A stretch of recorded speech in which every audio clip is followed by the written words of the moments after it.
ಭಾಷೆ ಬಣ್ಣಿಪುದೇ ಪರತತ್ವ ರೂಪವನು ಅರಿಯುವುದು ನಮ್ಮದೆಯ ಭಾವಗಳ ನೊರೆ ಪರಮಾನುಭವಗಳು ಉಲಿಯಲು ಅನುಭವಿಗಳ ಒಳಕಿವಿಗೆ ಹೊರಟು ಯಾನವೋ ಭಾಷೆ ಮಂಕುತಿಮ್ಮ.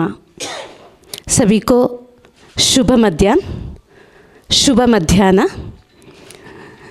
ಎಲ್ರಿಗೂ ಪ್ರೀತಿಪೂರ್ವಕ ನಮನಗಳು. ಎಲ್ಲವರ್ಕೂ ನಮಸ್ಕಾರಂ. अंदरिकी नमस्कारम. सत्र संख्या 25 दृश्यम 1 का आज की इस सत्र का टॉपिक है दक्षिण भारतीय भाषाएं तेलुगु, कन्नड़ा, मलयालम, परंपरा और विकास की दिशाएं, हिंदी से अंतर संबंध. आज की इस सत्र के जो हमारा मुख्य वक्ता है मैथिली पी राव. उसको शाल अंगवस्त्र से स्वागत करने के लिए नर्मदा जी से अनुरोध करती हूँ.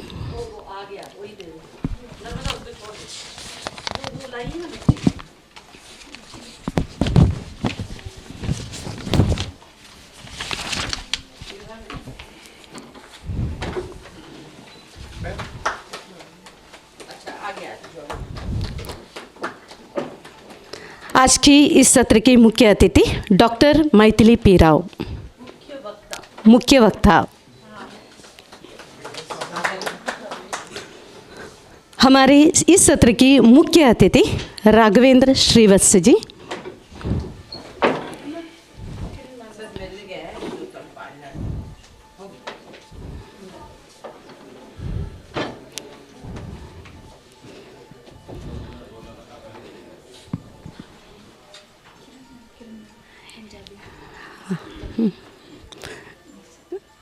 राघवेंद्र जी को अंगवस्त्र डाल के स्वागत करने के लिए किरण जी से अनुरोध करती हूँ. हमारे आज की विशिष्ट वक्ता है डॉक्टर वी वेंकटेश्वर राव.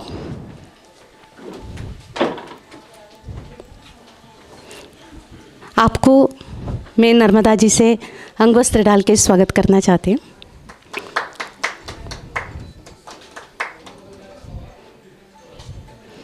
हमारे बीच में और एक विशिष्ट वक्ता है प्रोफेसर वेंकट रामैया गंपा. सर आपको भी स्वागत और नर्मदा जी से अंगवस्त्र डाल के स्वागत करवाना चाहती हूँ.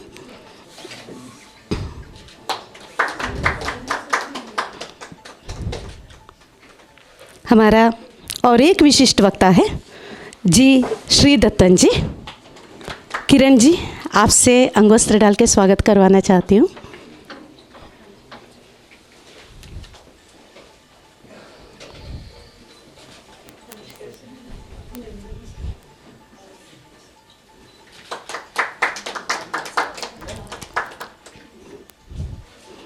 और इस गोष्ठी का अध्यक्ष है हमारे साथ ये विनोद जी.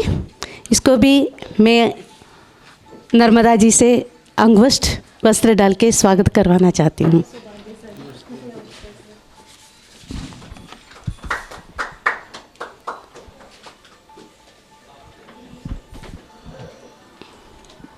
इस दिन का और इस समय का जो विशेष उपन्यास है उसमें मुख्य वक्ता है doctor Maithili P Rao. Madam Bengaluru से है, कर्नाटका की, और जैन महाविद्यालय का डीन बनके अध्यक्ष एवं उपाध्यक्ष के पद पर सेवारत रहते हुए संस्था के विकास में सक्रिय योगदान दिया हुआ था. इस दौरान केंद्रीय हिंदी संस्थान के शिक्षा पुरस्कार की उच्चतर समिति की सदस्य, कर्नाटक सरकार और NCERT और अनेक विश्वविद्यालय के हिंदी पाठ्यक्रम समिति की सदस्य एवं परीक्षा समिति की सदस्य आदि के रूप में सेवारत है. अनेक राष्ट्रीय एवं अंतर्राष्ट्रीय शोध पत्रिकाओं में आलेख एवं अनुवादित कहानियाँ प्रकाशित हैं. इनके योगदान को विहित करते हुए नागरी लिपि परिषद नई दिल्ली द्वारा अंतर्राष्ट्रीय हिंदी साहित्य रत्न पुरस्कार के अलावा बहुत सी ऐसे पुरस्कार से मैम सम्मानित हैं और 25 और 26 की बारी उद्योग मंत्रालय के राजभाषा विभाग की सलाहकार के पद पर नियुक्त हुई है। अनेक नाटक संकलन और आत्मकथा साहित्य अकादमी द्वारा प्रकाशित है। इनके अलावा भारतीय अनुवाद परिषद की पत्रिका अनुवाद एवं साहित्य अकादमी की पत्रिका इंडियन लिटरेचर में भी अनुवादित कहानियाँ एवं निबंध प्रकाशित है। इनकी संकल्पना है कि अनुवादकारी के माध्यम से संकल्प है अनुवादकारी के माध्यम से कन्नड़ साहित्य की समृद्धि को सभी भारत में फैला जाए। मैम, आपको इस वेदिका इस सत्र में आपको बुला रही हूँ।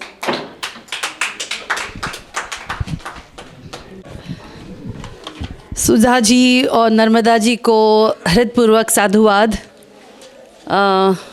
वैसे इस प्रकार का परिचय जब कोई दे देता है तो लोगों की अपेक्षाएं बढ़ जाती हैं, उससे थोड़ा भयभीत भी होना पड़ता है।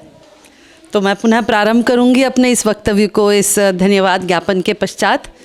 ಶುಭ ಮಧ್ಯಾಹ್ನ, ಎಲ್ರಿಗೂ ನಮಸ್ಕಾರ, ಅಭಿನಂದನೆಗಳು, ಸ್ವಾಗತ. ನನ್ನ ಈ ಒಂದು ಸೆಷನನ್ನು ಇವರು ಭೈರಪ್ಪನವರಿಗೆ ಸಮರ್ಪಿತ ಮಾಡಿರೋದ್ರಿಂದ ನಾನು ಅಂದ್ಕೊಂಡೆ ಅಲ್ಲಿಂದ ಭೈರಪ್ಪನವರನ್ನೇ ಕುರಿತು ಒಂದೆರಡು ಮಾತು ಹೇಳ್ತೀನಿ ನಾನು. और मैं, क्योंकि ये परंपरा की बात भी यहाँ पर हो रही है, क्योंकि इन्होंने अपने शीर्षक में परंपराओं की बात की है, मैं बताती हूँ उत्तर और दक्षिण का सामरस्य यदि वो शब्द प्रयोग करूँ किस प्रकार स्थापित होता है. कर्नाटक की जो राज्य गीत है वो राष्ट्रकवि कुवेंपु द्वारा रचित है और उसकी पहली दो पंक्तियाँ हैं जय भारत जननीय तनु जाते, जय हे कर्नाटक माते. तो कर्नाटक तो हमारी माँ है ही, ये माँ इस भारत माँ की छोटी पुत्री है.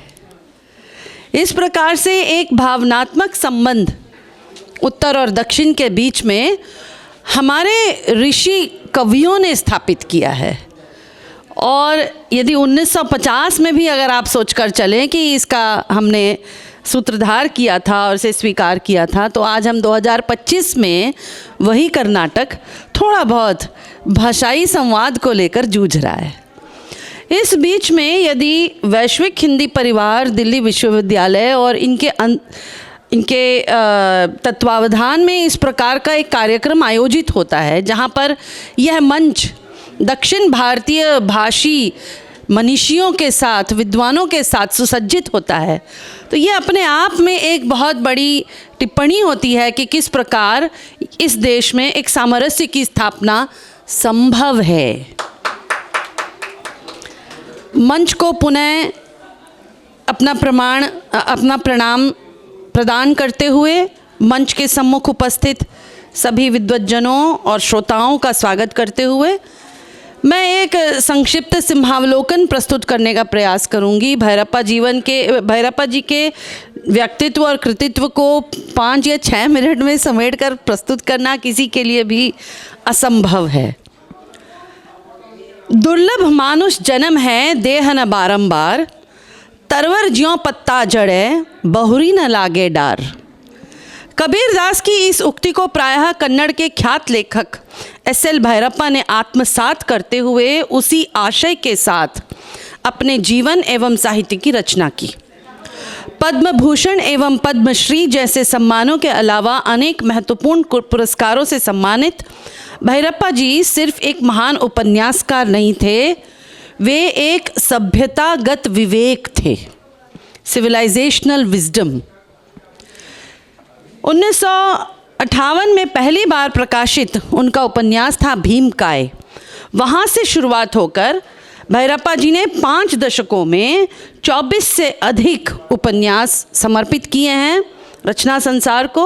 ये मैं सिर्फ उपन्यासों की गिनती कर रही हूँ, इसके अलावा विमर्श भी हैं, उनकी आत्मकथा है. तो यदि आप इसके समानांतर रूप में उपन्यासों की दुनिया में देखें तो प्रेमचंद के साथ कहीं ना कहीं इनको समानांतर रूप से बिठाया जा सकता है।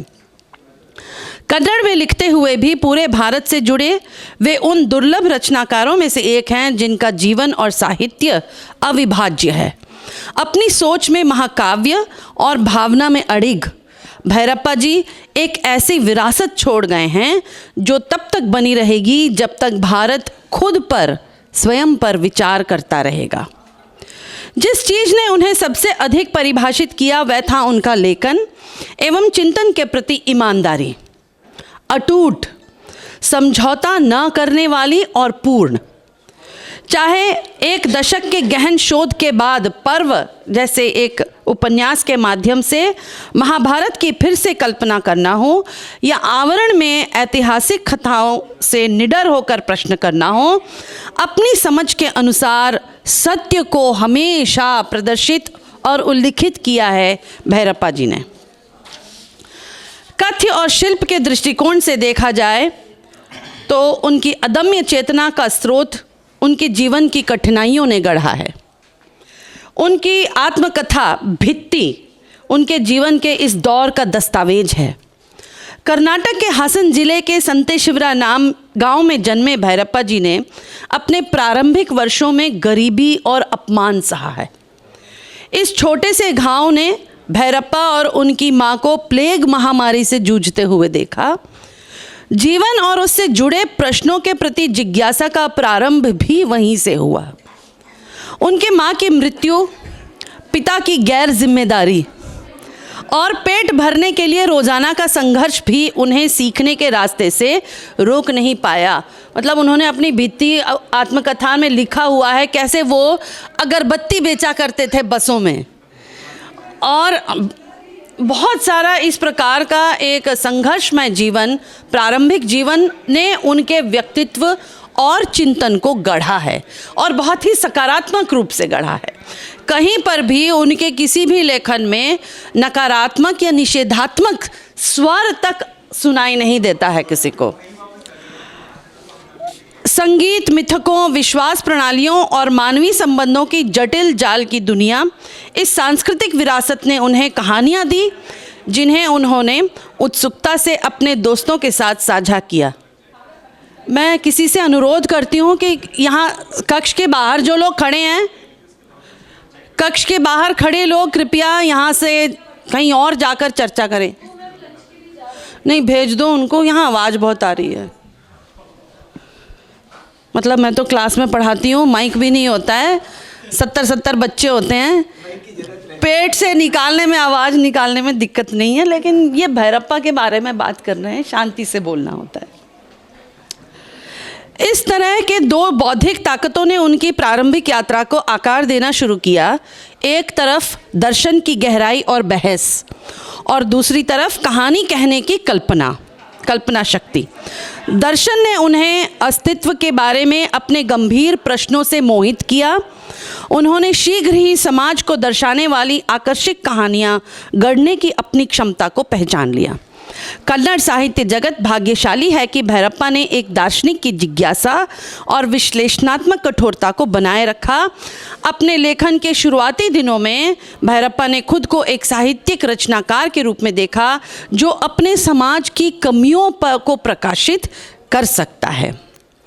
उनका पहला उपन्यास जो औपचारिक रूप से स्वीकृत है, धर्मश्री, धर्मांतरण के संवेदनशील प्रश्नों को उठाता है, और 1965 में प्रकाशित मतदाना, उसमें सिद्धांतों और सत्ता की राजनीति के बीच सदियों पुराने संघर्ष को दिखाया गया है जो नए भारत में खेला जा रहा था। 1965 में ही वंश वृक्ष ने भैरप्पा को एक एक्टिविस्ट की छवि से मुक्त किया और उन्हें जटिल मानवीय भावनाओं के एक सूक्ष्म इतिहासकार के रूप में स्थापित किया। उन्होंने यह पता लगाना शुरू किया कि आधुनिकता अपने अनगिनत साधनों के साथ सांस्कृतिक संदर्भों में कैसे प्रवेश करती है और परंपराओं को फिर से परिभाषित करती है। तब्बलियो नी नादे मगने, उसमें तायव्वा की कहानी है। एक ऐसी सांस्कृतिक संदर्भ को वो दर्शाती हैं जहाँ बदलाव अपरिहार्य और दर्दनाक भी है। बहुत सारे भैरप्पा जी के उपन्यास और कहानियाँ ओपन एंडेड होती थीं। कहीं पर भी उन्होंने समाज की किसी परिस्थिति का कोई उत्तर नहीं दिया है। उत्तर खोजने का दायित्व तो पाठकों पर और समाज पर छोड़ दिया है। ग्रहभंगा 1970 में प्रकाशित है। उसके बाद जिसे एक अर्ध आत्मकथानक उपन्यास के रूप में पढ़ा जा सकता है और उनके बेहतरीन रचनाओं में से एक माना जाता है उसे, भैरप्पा जी ने लेखन को इंसानी ज़िंदगी की सच्चाई को समझने का एक ज़रिया मानना शुरू किया। दाटू 1973 में सच्चाई की तलाश में जाति और धर्म की सामाजिक रूप से बनाई गई सीमाओं को पार करने की बात उन्होंने उसमें की। उनके लेखन में पर्वा एक अनोखी कोशिश के रूप में अलग पहचान रखता है, जिसने महाभारत के पौराणिक तत्वों को छोड़कर कहानी को मानव शास्त्रीय नज़रिए से देखने की हिम्मत की। उनका आखिरी कन्नड़ उपन्यास उत्तरकांडा 2017 में प्रकाशित सीता के नज़रिए से रामायण को दोबारा लिखी गई कहानी है। भैरप्पा जी की रचनात्मक यात्रा विवादों से खाली नहीं है। 2 विशेष उपन्यास हैं जो बहुत ज़बरदस्त विवादों में घेरे में आया था और कन्नड़ साहित्य के महामहिम तथाकथित कहलाए जाने वाले विचारकों, चिंतकों, साहित्यकारों ने उन्हें चारों ओर से घेर कर जैसे अभिमन्यु की तरह उनकी स्थिति बना दी थी। और ये 2 उपन्यास हैं, आवरणा और दूसरा है कवलू। ये 2 उपन्यास हैं जिन्होंने कन्नड़ साहित्य जगत को उनकी विचारधारा को लेकर गर्मा गर्म बहसों में उन्हें पूरी तरह से जकड़ लिया। मैं थोड़ा सा संक्षिप्त कर लेती हूँ। उनके कथ्य के दृष्टिकोण से आप देखिए तो उनके उपन्यास में धर्म और राष्ट्र और उसका जटिल मेल जो है वो उसको केंद्र में रखकर उसे दर्शाते हैं। सभी उपन्यासों में ये एक समानांतर रूप से यह धारा प्रवाहित होती चली जाती है। उसके अंडरटोन्स कह लीजिए, ओवरटोन तो नहीं होता है, वो कभी भी बहुत ज़्यादा शक्ति का प्रयोग नहीं करते हुए उन्होंने कभी कुछ नहीं कहा है, लेकिन उसकी जो अंडरटोन्स हैं उसे समझने के लिए पाठक में भी एक सूक्ष्म चिंतन, सूक्ष्म चेतना की आवश्यकता होगी। इसके अलावा आधुनिकता तथा अन्य संस्कृतियों के टकराव को लेकर उन्होंने लिखा है। और मैं एक और बात मैं थोड़ा सा संक्षिप्त कर रही हूँ, इसलिए थोड़ा जोड़ देती हूँ बातों को। उन्होंने जो अनुशासन का पालन किया था अपने लेखन में, मैं उसको बताती हूँ, जो आजकल थोड़ा हम लोग के इंटरनेट के और गूगल के ज़माने में थोड़ा कम होता चला आ रहा है। भैरप्पा जी यदि इस्लाम और मुसलमान परिवार को लेकर कोई कथानक लिखते हैं तो उससे पहले वो उनके साथ रहते हैं। तो इमर्सिव लिविंग जिसको हम कहते हैं, उनके साथ रहकर उनकी संस्कृति को समझकर उनका उठना बैठना, वेशभूषा, खान पान, उनकी संस्कृति, उनकी चुनौतियाँ, उनके जीवन के जितने भी प्रश्न हैं, उन सब को समझने के बाद वो लेखनी को हाथ में पकड़ते थे। इसी प्रकार से ईसाई धर्म से भी जुड़ी हुई कहानी है जो धर्मश्री है, उसके लिए भी उन्होंने एक ईसाई परिवार के साथ कुछ महीने बिताए। उनके बारे में पूरी समझ हासिल करने के बाद ही उन्होंने वो उपन्यास भी लिखा था।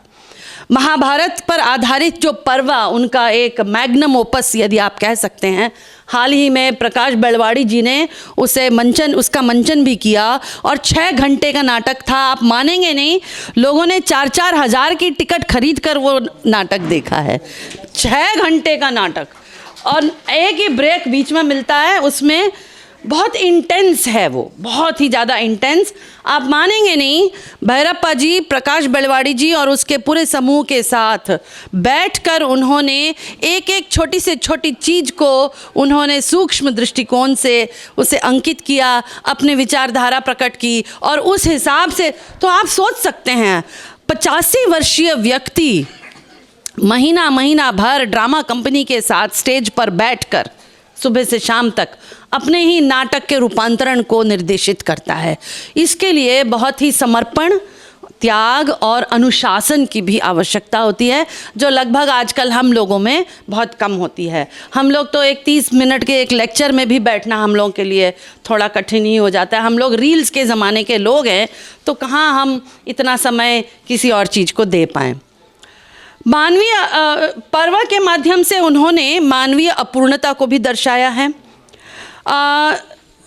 स्त्री को विशेष स्थान उन्होंने बहुत ही सहजता और सूक्ष्मता के साथ दिया है हर कहीं पर। जैसे आप तब्बलियु नीनादे मगने देखिए, तायव्वा को उन्होंने चित्रित किया है, और सभी उनके उपन्यासों में स्त्री का चित्रण बहुत ही दायित्वपूर्ण और जिम्मेदारी, हाँ मुझे पता है, मैं इसलिए समय पे शुरू करने की बात कर रही थी। तो उनका एक कथन है, मैं ख़त्म कर देती हूँ। सत्य को छुपाने को आवरण, I wish I could have said this in Kannada, थोड़ा ज़्यादा मतलब निकलता इससे, लेकिन मैंने हिंदी में उसका रूपांतरण कर दिया है। सत्य को छुपाने को आवरण और असत्य का उद्घाटन को विक्षेप कहते हैं। जब ये क्रियाएं व्यक्तिगत स्तर पर होती हैं तो इसे अविद्या कहते हैं, और जब ये समूह या वैश्विक स्तर पर होती हैं तो इन्हें माया कहते हैं।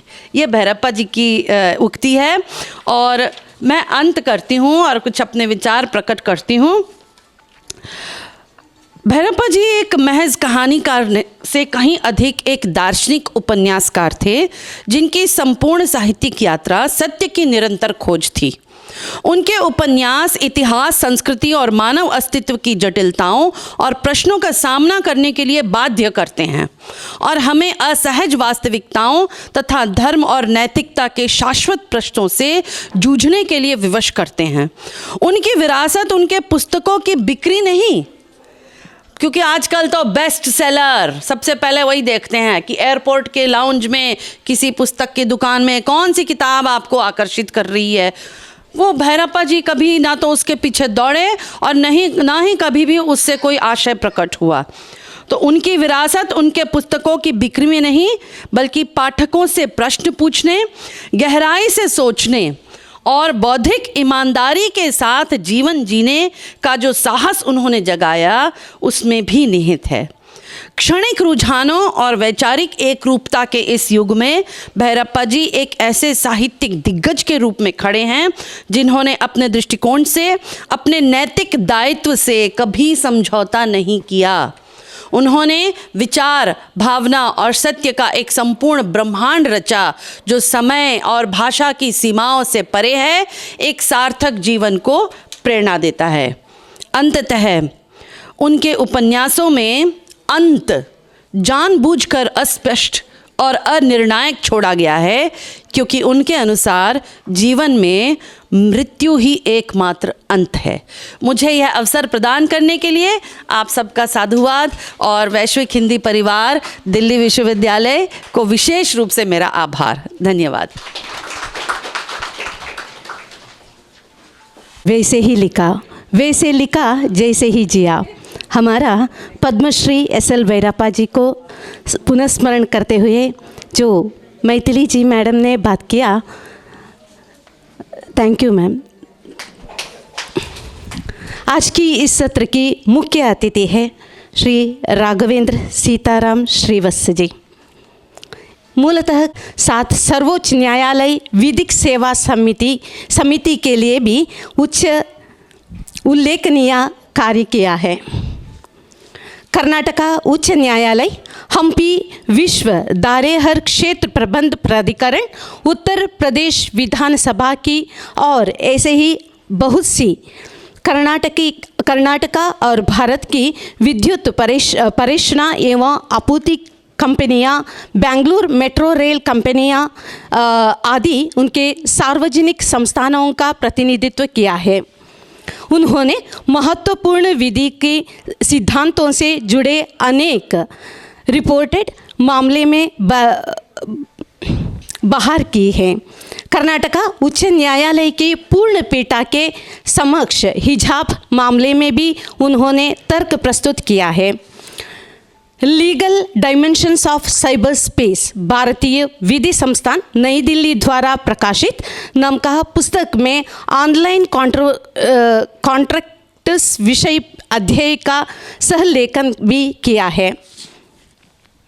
छत्तीसगढ़, रायपुर, मुंबई, बेंगलुरु पुलिस अधिकारियों के क्षमता निर्माण कार्यक्रम में नया आपराधिक कानून सादर पर व्याख्यान और कार्यशाला की पहला वक्ता भी है।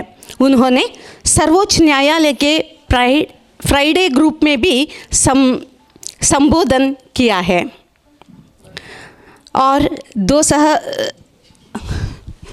उन्हें भारत के सर्वोच्च न्यायालय द्वारा वरिष्ठ अध्यक्ष और रूप में नियमित किया गया है। मेरे हिंदी में कुछ गड़बड़ है क्योंकि हिंदी अभी अभी सीख रही हूँ। सर, आपके लिए इस सत्र में मैं स्वागत कर देती हूँ।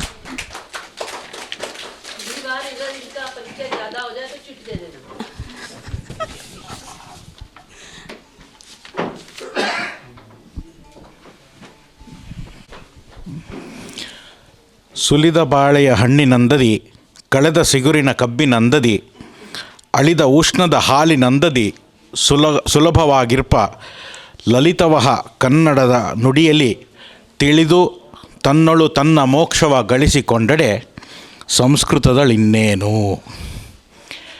इसका तात्पर्य यह है कि कन्नड़ा एक ऐसा भाषा है जो परिपूर्ण है। एक मनुष्य जीवन के लिए जो भी साधन का आवश्यकता होगी वो कन्नड़ भाषा में ही लभ्य है। तो संस्कृत से हमारा क्या लेना देना। यह पीठिका से मैं अपना जो भी विचार मंडल हैं इसको शुरुआत करना चाहता हूँ। पहले तो सारे विद्वज्जनों को मेरा सादर प्रणाम। व्यवसाय से मैं वकालत करता हूँ, पापी पेट का पोषण करना है तो वकालत करता हूँ। और सारे विद्वज्जनों से क्षमा भी मांगता हूँ पहले ही, क्योंकि मेरा जो ना मैं कोई एकेडमिशियन हूँ, कोई विद्वान भी नहीं हूँ, ना भाषा तज्ञ हूँ। वकालत करता हूँ और सबसे बड़ी बात जो है मेरा हिंदी जो है वो दुर्बल है। मैं कमज़ोर कहना चाहता था। मेरी बेटी संस्कृत की पढ़ाई 10वीं में करती है तो उससे मैंने पूछा कमज़ोर जो है हिंदी शब्द नहीं है, तो उसने मुझे दुर्लभ बताया। तो यही है, child is the father of man बोलते हैं अंग्रेजी में। तो आज मैंने मेरे बेटी से सीखा ये। तो मेरे दुर्लभ हिंदी में दुर्बल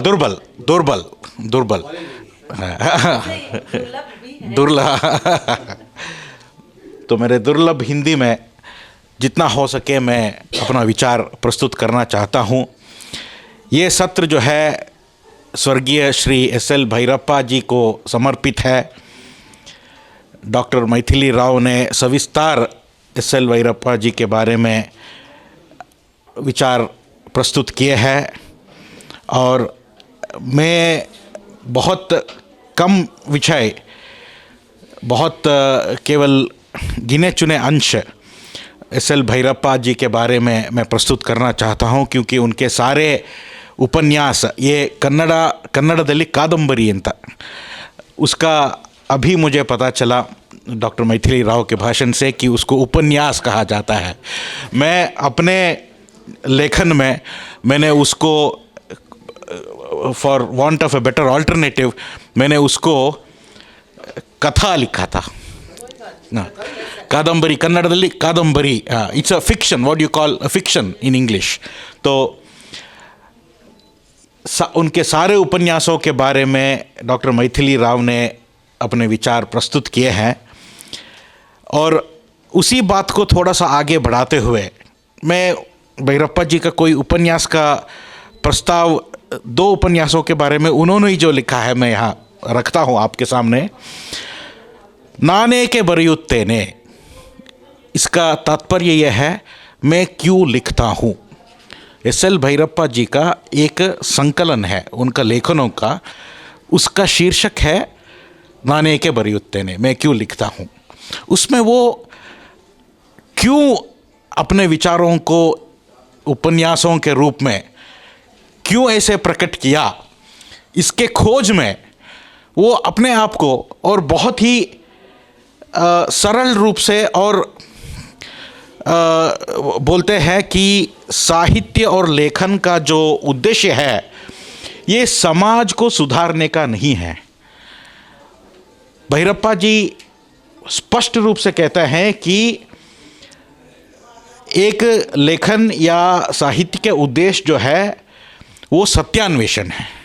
और आई एम कोटिंग, कन्नड़ा में जो उन्होंने लिखा है इस संकलन में, ನೇರವಾಗಿ ಜೀವನವನ್ನು ನೋಡಿ ಅದರ ನಾಡಿ ಮಿಡಿತವನ್ನು ಸಾಹಿತ್ಯದಲ್ಲಿ ಮೂಡಿಸುವುದೇ ಬರವಣಿಗೆಯ ಗುರಿಯಾಗಬೇಕು। इसका तात्पर्य ये निकलता है कि जीवन को साक्षात रूप से देख के वो जीवन जी के, जैसे मैथिली राव मैम ने बताया कि उस कुटुंबों के साथ उन्होंने वहाँ रह के उसको अनुभव लिया और उसका नस पकड़ के, नाड़ी मिडिता, उसका नस पकड़ के उसका पल्स जो है उस हिसाब से उसको प्रकट करना चाहिए। ये था भैरप्पा जी का जो वो था विचार रखने का वैविध्यमय शैली था। और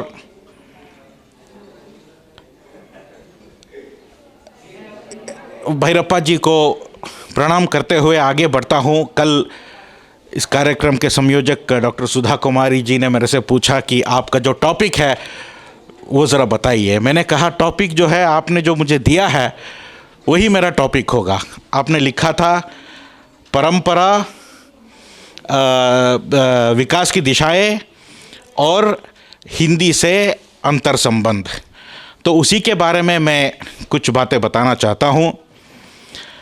कन्नड़ा की अगर परंपरा की बात करें तो 9 से 12वीं शती तक वो कन्नड़ा का जो साहित्य है जो बहुत काफ़ी हद तक वो जैन मत से वो प्रभावित हुआ था। 12वीं शत के बाद 16 सेंचुरी तक एक बहुत अत्यमूल्य साहित्य का रूप निकला कन्नड़ा में, जो शरण साहित्य या वचन साहित्य कहा जाता है। जो जिस बात से मैंने आज की बात शुरू की, संस्कृत को छोड़ो कन्नड़ा में ही सब अभिलभ्य है, तो ये बात जो है, जब वो शरण मूवमेंट वो शैवाइट है, शरण और वचन साहित्य जो है कन्नड़ा में आम जनता को उनके मातृभाषा में ज्ञान देने वाला और धार्मिकता की ओर ले जाने वाला एक मूवमेंट वो शरण साहित्य और वचन साहित्य में से निकला। और इसका सौंदर्य ये है कि बहुत सरल रूप में लोगों को वेद वेदांत उपनिषदों का भी परिचय करवाया। और कन्नड़ा के बहुत जाने माने विद्वान ने शरण साहित्य को कन्नड़ा का उपनिषद भी बुलाया है। और 16 और 17 शती आप अगर लेंगे, उसके बाद का एक दूसरा साहित्य का रूप निकला, वो भी कन्नड़ा में भक्ति मूवमेंट है, ये दास साहित्य कहलाता है। जो कि शरण साहित्य है वो शैवाइट था, ये दास साहित्य पूरा वैष्णवाइट भक्ति पंथ।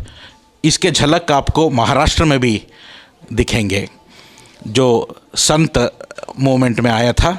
तो ये दोनों जो है हमारे कन्नड़ा साहित्य को संस्कृत में जो भी विद्वान लोगों ने अभ्यास किया, वो आम जनता को अपने मातृभाषा में उनको अच्छी तरह समझ आने के लिए कन्नड़ा भाषा में इसको शरण साहित्य और वचन साहित्य दोनों ने आम जनता को प्रस्तुत किया। अब देखिए, एस.एल. भैरप्पा जी ने स्पष्ट कहा है कि साहित्य का उद्देश्य समाज सुधारण नहीं है, केवल सत्यान्वेषण है।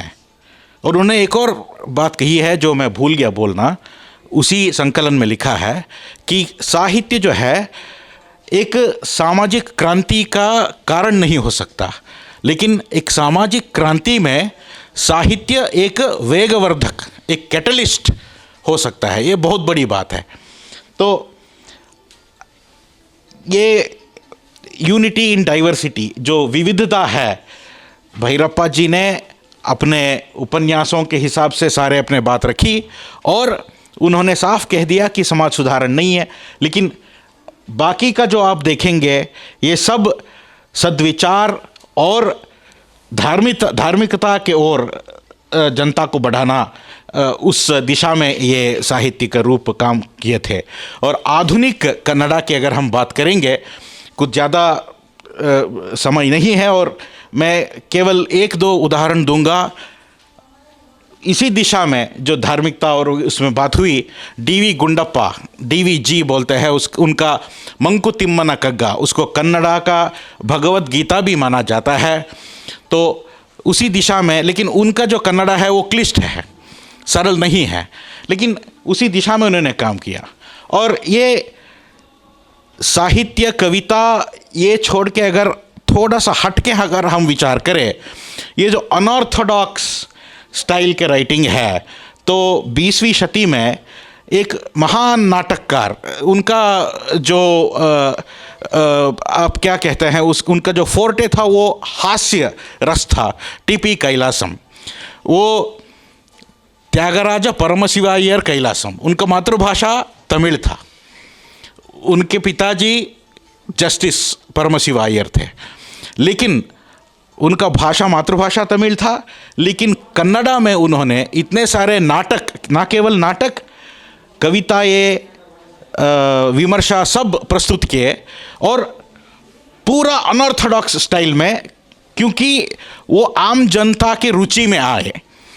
बहुत क्लिष्ट अगर हो जाए तो वो केवल विद्वानों को ही रुचि में आएगा। तो उनका उद्देश्य ये था। 1945 में कन्नड़ साहित्य सम्मेलन का अध्यक्ष भी थे।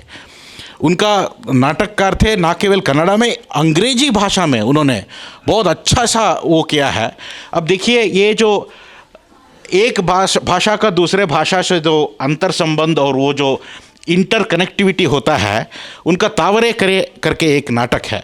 उसमें दो व्यक्ति होते हैं, एक होता है तेलुगु बोलने वाला, उसका जो मातृभाषा है, ये कोमिटी शेट्टी करके एक कम्युनिटी, वो तेलुगु बोलते हैं, उनका अलग सा तेलुगु डायलेक्ट होता है।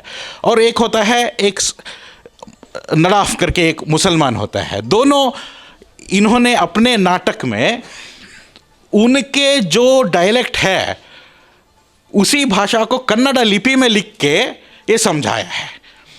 ये उनका वो कार्य का सौंदर्य है। लेकिन उन्होंने जो अपने कन्नड़ साहित्य सम्मेलन के अध्यक्ष के रूप में जो उन्होंने भाषण दिया, उन्होंने स्वयं अपने बारे में ये कहा है, कैलासम का वो नेचर क्या है, नाटकम रम्यम भाषा आभासम इति कैलासम। उन्होंने स्वयं ये कहा है। अभी विकास के दिशा और हिंदी से अंतर संबंध के बारे में अगर हम बात करें,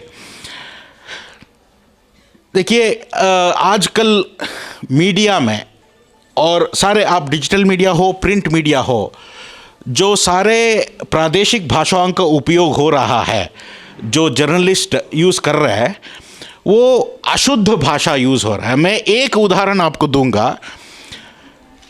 टांग करके एक वो हिंदी का शब्द है। अगर कोई जर्नलिस्ट न्यूज़ चैनल में ये कहना चाहता है कि राघवेंद्र ने ये बात बताया, मैथिली राव ने उसको कॉन्ट्रडिक्ट किया, तो ये बोलते हैं कि डॉक्टर मैथिली राव ने राघवेंद्र को टांग दिया। तो ये अशुद्ध भाषा जो है, ये हटना चाहिए। विकास के ओर में मैं बता रहा हूँ, भाषा की शुद्धि होना चाहिए, क्योंकि ये एक पब्लिक मीडियम है, एक इंटरनल कॉन्वर्सेशन भी नहीं है, प्राइवेट स्पेस नहीं है। जब तक भाषा की शुद्धि नहीं होती, इसका कोई अर्थ नहीं निकलता। केवल TRP के पीछे ऐसे भाषा अगर हम प्रयोग करेंगे तो विकास का कोई मार्ग नहीं दिखता। अब बहुत बोल चुका, कोई विनोद की दृष्टि में अगर 1 मिनट में कुछ बोलूं, तो 2 जूनियर एडवोकेट्स बात कर रहे थे, मैंने उनका बात सुना। हमारे गांव में थे, वो उस कम्युनिटी को बिलोंग करते हैं जो हिंदी और उर्दू दोनों मिक्स करके बात करते हैं। तो उनका कहना ये था कि ये सीनियर एडवोकेट्स जो है ये लोग काम हमसे कराते हैं लेकिन पैसे वो खा जाते हैं। तो इस भाषा में उन्होंने कहा, देखो भाई, कामा किसी को कासा किसी को कास मतलब हमारे कन्नड़ा और सारे साउथ इंडियन भाषा में कास पैसा को कास बोलते हैं, कामा किसी को कासा किसी को। तो ये है हिंदी का और हिंदुस्तानी का प्रभाव। और संविधान की अगर बात करते हैं तो संविधान में भाषाओं के बारे में बहुत विशेष रूप से प्रस्ताव किया गया है। आर्टिकल 351 में हिंदी डेवलपमेंट के लिए एक विशेष प्रोविज़न बनाया गया है और उसमें ये साफ लिखा गया है कि हिंदी को डेवलपमेंट करने के लिए केंद्र सरकार को सारे कदम उठाने पड़ेंगे। और जो भाषाएं हैं, जो आडಳಿतात्मक रूप से भाषा प्रयोग होता है, उसमें जो शब्द है हिंदुस्तानी शब्दों को लेना है। जैसे कि आपको मैं उदाहरण दूं, इनाम लैंड हम बोलते हैं। इनाम जो है वो ना हिंदी का है ना संस्कृत का है, वो हिंदुस्तानी, तो इनाम लैंड हो गया।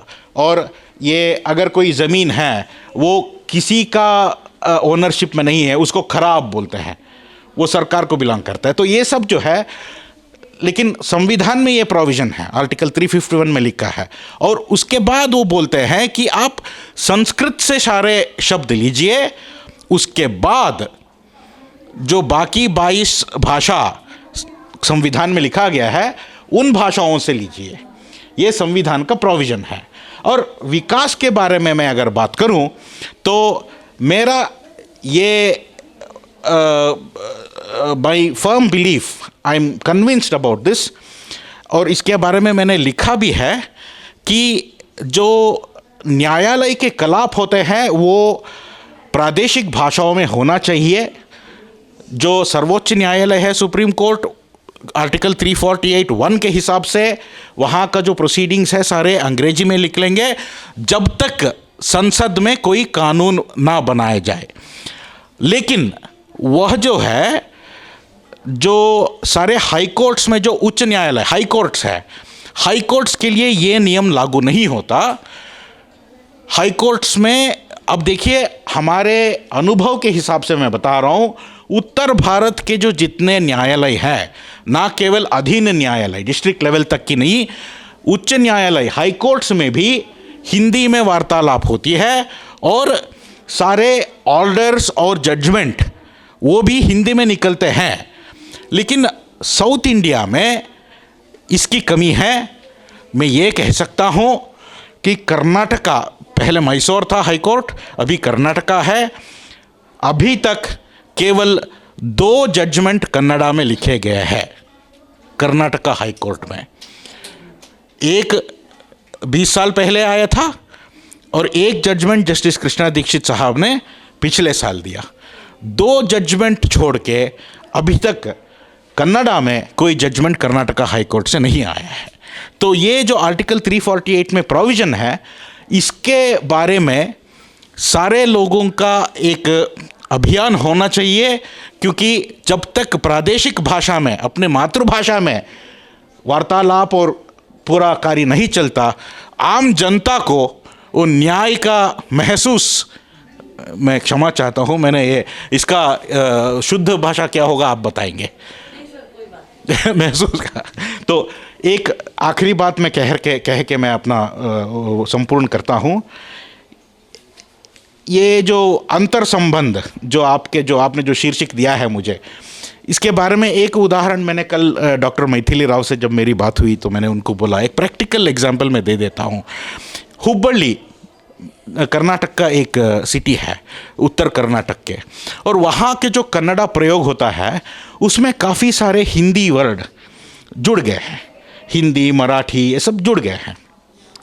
मामला ये था, 20-22 साल पुरानी बात है, मैं था सुप्रीम कोर्ट में, तो जो जज साहब थे वो भी इलाहाबाद के थे, मतलब हिंदी में परिणित थे। बात ये थी कि जो लिटिगेंट है उन्होंने पहले कोर्ट में अपने लिखित वाद में क्या ये कहा है कि अगर ये संपत्ति जो है वादी को दे दिया जाए तो ये पूरा बर्बाद हो जाएगा। तो इसका मतलब है वो इनसरमाउंटेबल डिफ़िकल्टी जो हम अंग्रेजी में बोलते हैं, तो ये इसने कथित रूप से अपने लिखित वाद में लिखा है कि नहीं। बात यहाँ आके रुकी और सब लोग देखते रहे। जब सुप्रीम कोर्ट पहुँच जाता है कोई मामला तो सारे तो अनुवादित होके इंग्लिश ट्रांसलेशन में काम चलता है। तो इंग्लिश ट्रांसलेशन में जो है बहुत सारे बातें वहीं पे ख़त्म हो जाती है, मतलब जो उसका तात्पर्य है वो नहीं निकल आता। तो इकलौता मैं था, 1-2 साल का वकालत था मेरा, जो कि कन्नड़ा पढ़ सकता था। तो जस्टिस खरे ने मुझसे बोला तुम ये फाइल पकड़ो और कन्नड़ा में जो लिखा है पढ़ के सुनाओ और सुनिए सौंदर्य क्या है, यूनिटी इन डाइवर्सिटी। हमारे कन्नड़ा में जो लिखा था उन्होंने ये लिखा था, ಈ ಸ್ವತ್ತು ವಾದಿಗೆ ಕೊಟ್ಟರೆ ನಮಗೆ ನುಕ್ಸಾನು ಮತ್ತು ನಷ್ಟ ಆಗುತ್ತದೆ। नुकसान is everyone understands, it is loss. नष्टा, जज साहब ने बोला नष्ट का मतलब complete destruction. So he said nothing doing. तो उस हिसाब से हम केस जीत गए। अब देखिए कन्नड़ा में अगर हम लेंगे तो कन्नड़ा में लॉस के लिए हम नष्ट यूज़ करते हैं। तो ये जो अंतर संबंध है तो ये बहुत एक महत्वपूर्ण अंश मुझे गोचर हुआ। आज ये विचार मंडन करने के लिए मुझे ये अवसर दिया गया, इसके लिए मैं आभारी हूँ। सारे विद्वज्जनों को प्रणाम करते हुए अपना विचार समाप्त करता हूँ। नमस्कार।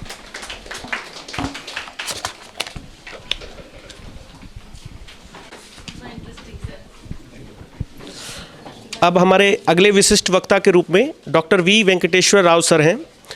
सर का जन्म तेलंगाना के एक छोटे से गांव में हुआ है। सर ने अपनी उच्च शिक्षा उस्मानिया यूनिवर्सिटी से प्राप्त की है। सर का हिंदी में विशेष रुचि है।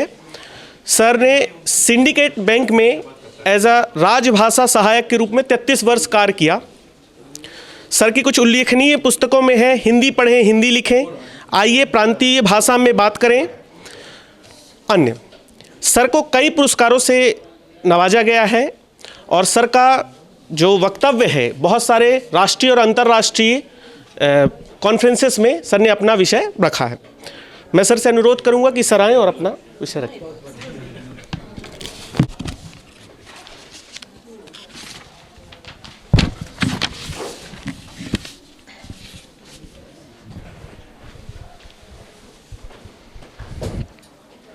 आदरणीय है वो थोड़ा ऐसे पकड़ना। आदरणीय ऐसे, हाँ सर वैसे ही हाँ आ रही है। थोड़ा ऊंचा करना आवाज को।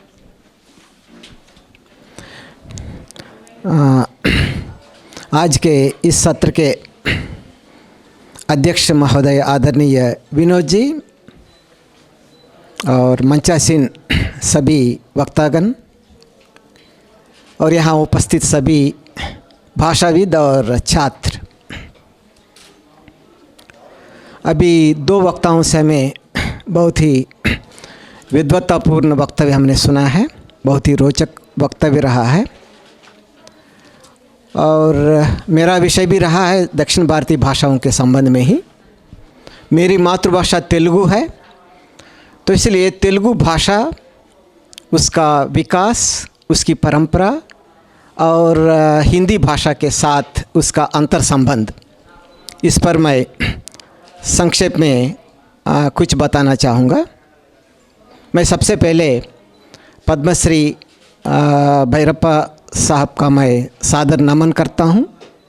उनके लिए यह सत्र अर्पित किया गया है और उसी प्रकार संचालक जो कन्नड़ मातृभाषी सुधा जी का भी मैं आभार प्रकट करना चाहता हूँ। और यहाँ जो भी जितने भी बैठे हैं सभी हिंदीतर भाषी ही हैं।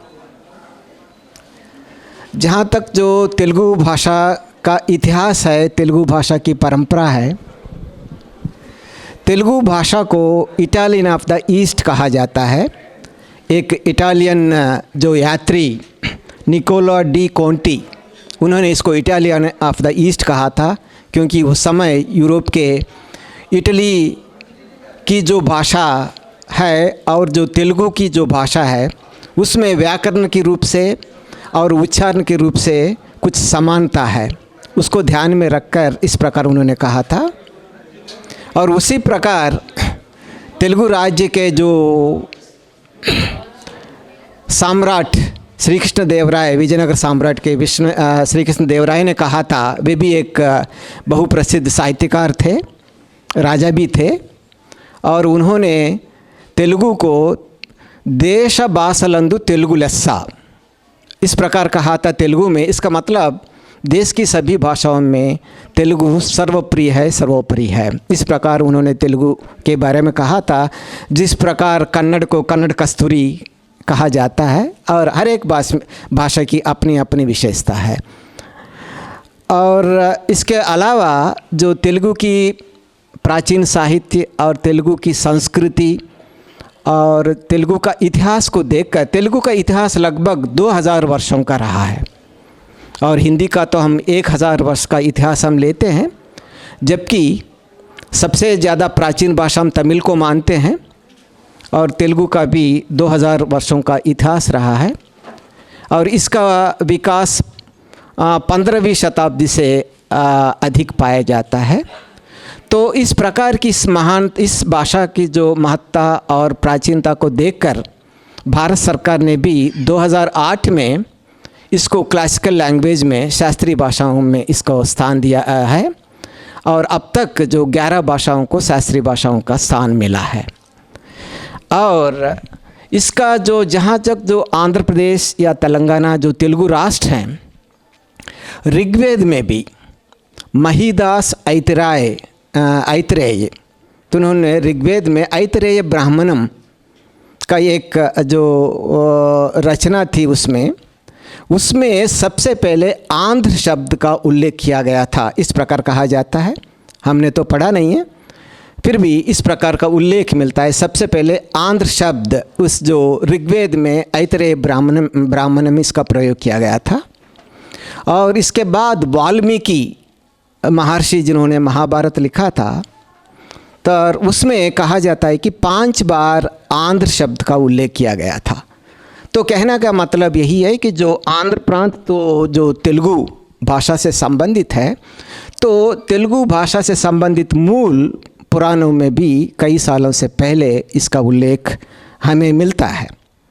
और जहाँ तक जो हम जो 15वीं शती की जो उसके जो बात करते हैं, तो हम सब जानते हैं जो तालपाक अन्नमाचार्य जी, इन्होंने बालाजी पर जो वेंकटेश्वर, तिरुपति वेंकटेश्वर पर बहुत सारे संकीर्तन और रचनाएं की हैं। और कहा जाता है कि इनकी रचनाओं में जो हमें संदेश मिलता है, उसी प्रकार जो तुलसीदास के जो रामायण की जो चौपाइयाँ हैं, उसमें भी उसी प्रकार का जो संदेश हमें जो मिलता है। इस प्रकार इन दोनों का जो तुलनात्मक रूप से जो संदेश और संस्कृति मिलती है, इस प्रकार जो कंपेयर किया जाता है। और उसके बाद जो जहाँ तक जो मैं जो विकास के बारे में और इतिहास के बारे में संक्षेप जानकारी दे रहा हूँ, तो तेलुगु के विकास में या भाषाओं के विकास में राजनीतिज्ञों का भी योगदान रहता है।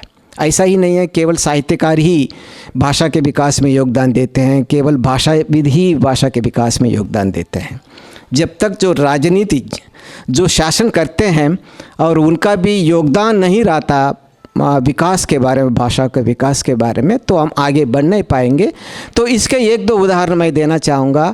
जो पूर्व प्रधानमंत्री PV नरसिम्हा राव जी, जो अभी तो आप जो नए बच्चे हैं शायद आपने तो सुना ही होगा, तो ये 17 भाषाओं के जानकार थे। राजनीतिज्ञों में सबसे ज़्यादा भाषाएं जानने वाले केवल अभी तक PV नरसिम्हा राव जी ही थे। और यह भी है कि वो सबसे पहले नहीं है, जो सबसे पहले संयुक्त राष्ट्र संघ में UNO में अटल बिहारी वाजपेयी जी स्वर्गीय प्रधानमंत्री जब वो विदेश मंत्री थे, तो उस समय उन्होंने हिंदी में भाषण दिया था भारत की ओर से पहली बार।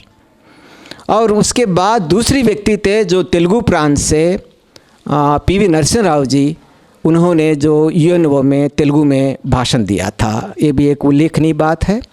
और आप जानते हैं हाल ही के जो उपराष्ट्रपति वेंकैया नायडू जी परसों 1 साल पहले तक उपराष्ट्रपति थे, तब वे भी जो तेलुगु भाषा के विकास में बहुत कुछ योगदान दिया है।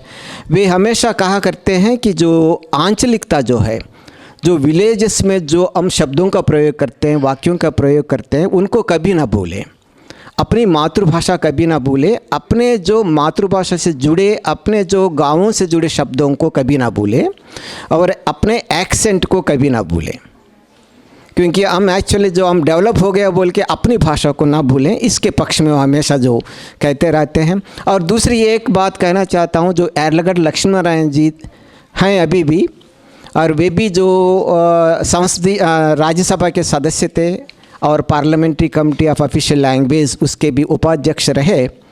उन्होंने जो हिंदी के प्रचार प्रसार में महान कार्य किया था, और उन्होंने हिंदी स्वर्ण जयंती समारोह के संदर्भ में विशाखापट्टनम, आंध्र प्रदेश के विशाखापट्टनम में राजभाषा स्वर्ण जयंती भवन का निर्माण कराकर हिंदी के प्रचार प्रसार में, उसी के साथ साथ तेलुगु के प्रचार प्रसार में विशिष्ट योगदान किया है।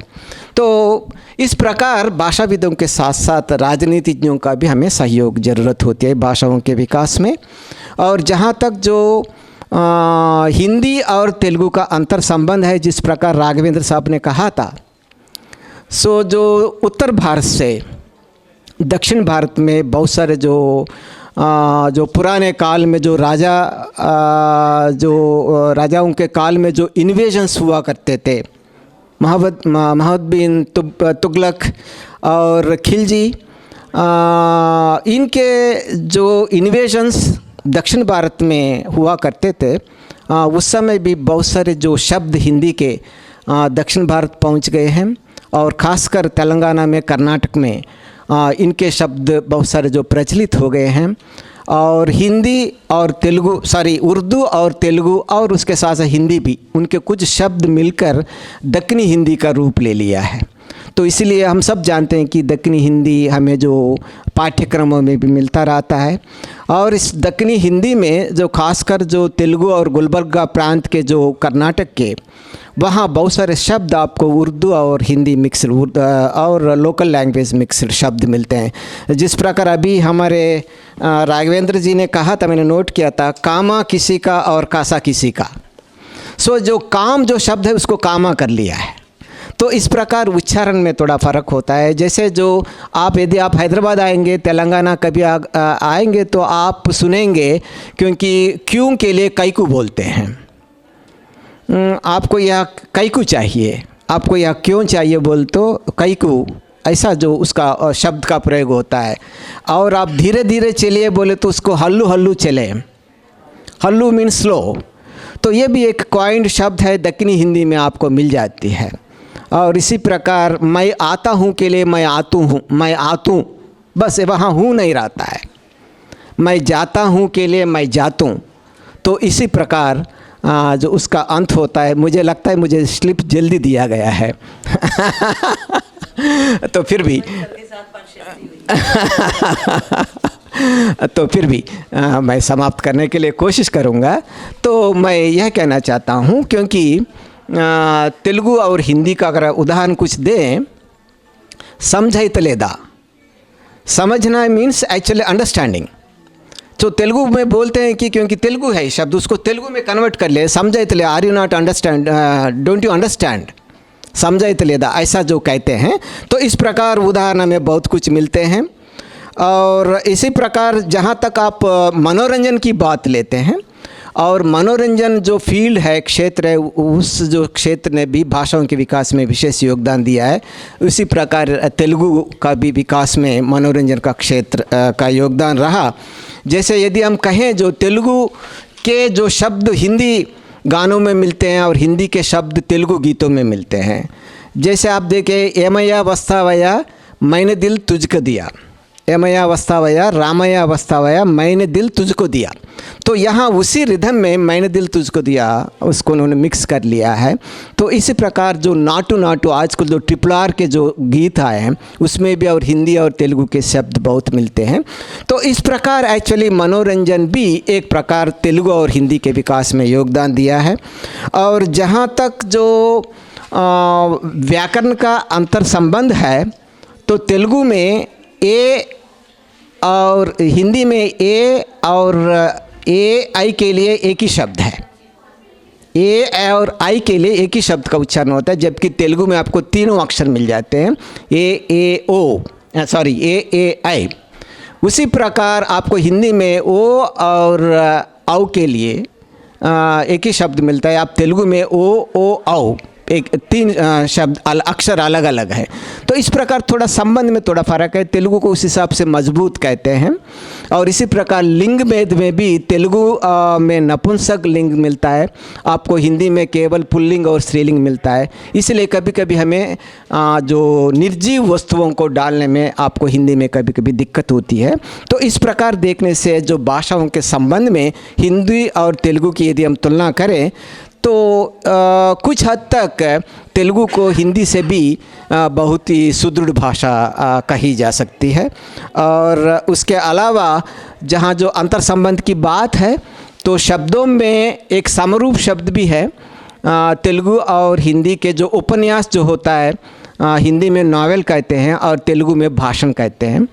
और शिक्षा शब्द एक है और हिंदी में एजुकेशन होता है और तेलुगु में पनिशमेंट होता है, दंड होता है। तो इसलिए अगर शिक्षा मंत्री को यदि हम ट्रांसलेट करें तो कभी कभी इंग्लिश में तो पनिशमेंट मिनिस्टर हो सकता है। तो इस प्रकार कभी कभी समरूप शब्द जो इक्वल वर्ड्स होते हैं उनके प्रयोग के संदर्भ में तेलुगु वालों को सतर्क रहना पड़ता है हिंदी के शब्दों का प्रयोग करते समय। तो इस हिसाब से क्योंकि अभी जो समय के मद्देनज़र मैं समाप्त करना चाहता हूँ, जो भाषाओं के विकास में खासकर जो हिंदी और अन्य हिंदीतर भाषाओं का जो अंतर संबंध है इसको तो साथ मिलकर ही आगे ले जाने की आवश्यकता है। और जहाँ तक जो हिंदी का और अन्य भारतीय भाषाओं का संबंध है मैं केवल एक लाइन कहकर समाप्त करना चाहता हूँ। इसमें एक जो वाक्य है, भारतीय भाषाएं एक ही सांस्कृतिक माला के विभिन्न सुगंधित पुष्प हैं और हिंदी वह रेशम धागा है जो इन सबको एक सूत्र में पिरो कर एक सुगठित राष्ट्र और वैश्विक परिवार का गौरव प्रदान करता है। यह अवसर प्रदान करने के लिए आप सबका धन्यवाद करता हूं और विशेष रूप से वैश्विक हिंदी परिवार को मैं धन्यवाद देना चाहता हूं। धन्यवाद। Chairperson, other panel members, Maithili Madam, Raghavendra Sir, Venkateshwar Rao Sir, Sri Dattan Saab, Dr. Sudhaji, faculty members, students and research scholars, Namaste to one and all. Since I want to tell some information about Hindi and Telugu, if I tell in Hindi, I think there will be some kind of gaps and again overlapping. I don't want to trouble anyone, so I'll continue in English. That is better. Kindly forgive me. I thought that I will try to give in Hindi, but somehow there is some fear. Once there is a fear, then I cannot communicate what I want to communicate. So my topic is the Beyond Parallel Tracks, comparative study of Hindi and Telugu literature with selective works or examples. I'll complete everything in 10 minutes. When I want to talk about Hindi and Telugu literature, I'll try to take one small example. After the war in Ramayana, Rama was there in Ayodhya. When he was there and he wants to go and again see the people, while going, first he had seen Ma Sita. Ma Sita said, Prabhu, are you going to meet the people? He said yes. Then after coming some time, again Hanumanji came and asked, Prabhu, are you going to see the people? He said yes. Then after some time, the another person, the normal person asked, Prabhu, namaskaram. Here if you look at everything, here there is a one common word, Prabhu. The Prabhu means the Prabhu which was uttered by Ma Sita. Technically it is Prabhu, the Shabda Rupam, but the meaning is actually, you can say that, husband. When Hanumanji came and again uttered the word Prabhu, that meaning is Bhagavan. I am your devotee and you are my Bhagavan. When he came and again asked, actually when normal person asks, Prabhu means you are Maharaja. You are a king and actually I am just your, one of the person in your kingdom. Similarly, why I want to talk, when we talk about actually what Radhakrishnan ji said, the Indian literature is one which is written in different languages. Sometimes I have doubt. Do we have any separate literature like a Kannada literature, Telugu literature, Hindi literature, or just only one literature which is talking in different words which I told now, Prabhu. The Prabhu actually, the entire land from the beginning, even if you talk about, for example, whenever I look at some Indian literature, I am actually trying to talk in technical comparative perspective where my friend Homan may not accept. What I want to tell, and my students also, what is the problem here? Whenever I look at something, I have doubt whether it is a Telugu literature or talking about the land or in human who has the exact Indian nature. Indian nature is completely different to the other world. Wherever you go, easily one can identify a particular nature that is Indian nature in India. The Indian nature in India means what? That one where you never actually think about others, you want to think about yourself sometime, or you want to trouble others and you just only have happiness. If you look at the entire Indian literature, somewhere you will find the same kind of information. Why I want to talk, when I want to talk about the Hindi and again the Telugu literature also, for example, now the Telugu literature also again very big problem. If I tell certain Maithili madam and Raghavendra sir may not accept. Technically, they tell that actually the Vikramarjuna Vijayam is a Kannada literature, but that was written by a Telugu man, Pampa. But since the script is actually Telugu, they say that that is actually, but now what happened? We say that actually the Pampa was a Telugu man. But the interesting thing is that Nannaya Bhattu, technically is a Kannadiga, has written something in Telugu. And now when we talk about the Tirukkural also, whether it is actually Tamil literature or the property of the entire South Indian, because that time there was no Kannada, no Tamil, no Malayalam. It was property of the entire South India, not South India, it is property of the entire India. Now what happened, when we want to talk about the Telugu literature, if something writes in Telugu, is it a Telugu literature? For example, I have doubt. C.P. Brown has done tremendous work on Vemana in English. But English people never say that that is English literature. They tell that that is Telugu literature. They did not give any kind of importance. They never treated that this is a piece of actual English. They said that it is actually Telugu literature in English. Similarly, for example, Srinatha Mahakavi has written tremendous work on, especially related to the Kashi Vishwanatha. Whether it is about the Kashi Vishwanatha or it is about in Telugu, that is again big question mark. And very interesting thing, now again I will go to again Maithili madam and Sudha madam and again take example from Kannada only. We have one great ruler, Sri Krishna Deva Raya. That is a big question mark whether he is a Kannadiga or whether he is a Telugu man or something. They don't accept that he is a Kannadiga, but we worship him as a Bhagavan to Telugu literature. The reason is that he himself mentioned, actually Venkateswara Rao said that Telugu Delayanna Deshambu Telugu, Telugu Vallabunda, Telugu Konda. Yella Nupula Gorava, Yerugoya Basadi, Desha Bashalandu, Telugu. It means actually he mentioned that I am actually in Telugu land, that's why I want to sing a Telugu poem. But now, technically now it is in Karnataka. We can't go back and take the Telugu people that Karnataka and Hampi. They will again, that's again another problem. But the interesting thing is that when he has written about Amukta Malyada, that Amukta Malyada, it is actually the entire story related to the Alvars. Alvars, technically in today's perspective, they are actually Tamilians. But it is written in Telugu. Now we have to think, a Kannadiga has written in Telugu about Tamil people. A true, why I am actually thinking, it is a completely a proper Indian literature. Second one will come again, I want to actually ask whether Godan is actually a Telugu novel or Hindi novel. But I don't know how many people actually have received Godan, but the Telugu people actually, they believe that is actually the Atma which is actually there, the Telugu Atma, it is there in Godan. The more horrible thing is that they worship actually the Premchand as actually the Telugu man.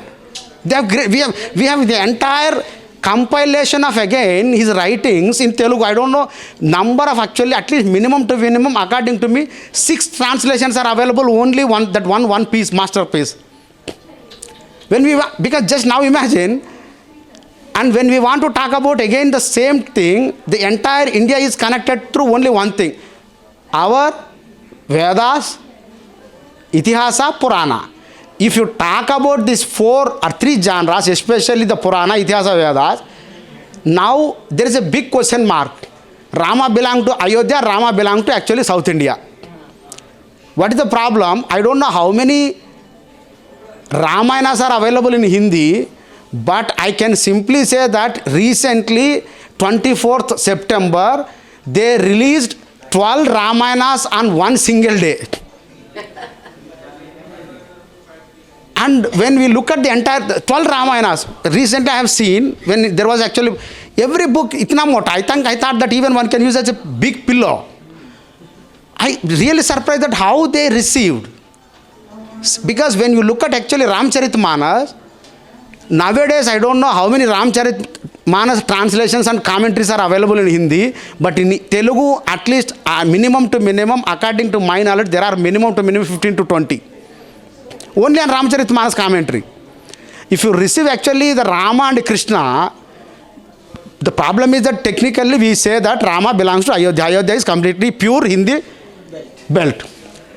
But when I look at actually, because now this is 18th year for me in Delhi, when I look at actually the devotion of Rama, something different. Once you go during Navratri times, especially the Ram Navami time, the 9 days, number of people, they dedicate themselves to Bhagavan Ram.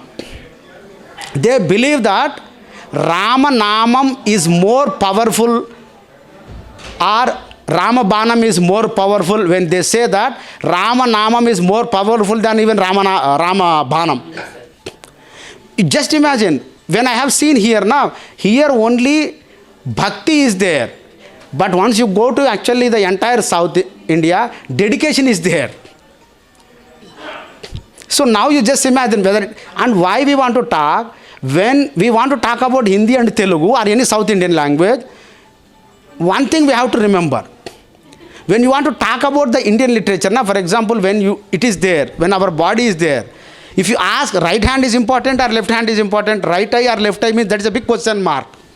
Similarly, when Hindi is actually complete, if you translate the all Indian languages into Hindi and project that it is actually Indian literature, then only you can understand India, then only Hindi literature is complete. If you don't understand this entire Indian literature, because these are the masterpieces, especially whenever you look at something, why I am telling now, because earlier one pan-Indian language was Sanskrit. Later, after some time, Prakrit became. From Prakrit, somehow I think, maybe sometime I may tell, I think wrong, from again Hindi emerged as Hindi, Braj, Awadh. This language is actually trying to become actually a pan-Indian language where it can connect, the way now we have English. Those days when it connected, but what is the important thing now? Instead of actually thinking that if some piece is available in Hindi literature, no, that is actually, I don't agree that one. The Hindi is complete when you have the entire, you can say that again, the Gnanam, the epistemology or knowledge from each part of entire even India, whether it's a Bengali or Telugu or Tamil or Kannada. Why we want to tell? Recently I have seen, whenever you look at now, we have a proverb. If you want to eat now, you try to eat only the gare, vada. If you want to listen, means only Mahabharata or Ramayana. But here what happened? when we look at the entire, even the South Indian, the literature and everything, recently I have seen during the COVID time, Star Television telecasted again Mahabharata and Ramayana. Whether you believe or not, some people, they mentioned that in the entire India, when they telecasted the Mahabharata, the highest TRP rating they got actually from Telugu televisions channels. The reason is that why we want to see now, but basically it was actually the telecasted in Hindi, dubbed in Telugu. But the viewership actually received equally like actually Hindi. Hindi actually population is more. Why we want to talk? It means here, if you look at the entire thing, I think how much time, madam? Okay, just 1 minute. Why I want to tell? One, in everything, whatever I have spoken, I will tell in one sentence. If you want to actually have Hindi and Telugu, I don't agree that actually it should go like a railway track. That should go like actually Ganga and Godavari. Once it merge, it will become actually a purified water. Once it comes together, then only it is Indian literature. In India, we don't have Telugu literature, Tamil literature or something, but these all are available, are expressing in just a tone, whether it is a Telugu tone or Kannada tone or something, but language is Indian language. So this is the summary of the paper. I might have told some wrong things. If you have any kind of suggestions, I am ready to take. And if I had taken any extra time, kindly forgive me. Thank you so much.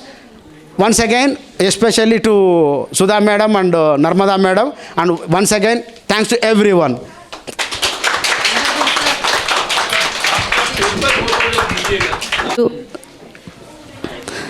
हमारा दूसरा विशिष्ट व्यक्ति है श्री श्री दत्तन, दिल्ली स्थित पत्रकर्ता श्री दत्तन जी लगभग 30 years से पत्रकारिता के क्षेत्र में सक्रिय हैं। उन्होंने अपनी करियर की शुरुआत केरला में दी हिंदू पत्रिका में शुरू किया था और उसके बाद दिल्ली आ गए। एक अनुभवी राजनीति विश्लेषक है और IIMC में अतिथि संघ के रूप में भी सेवाएं दी हैं।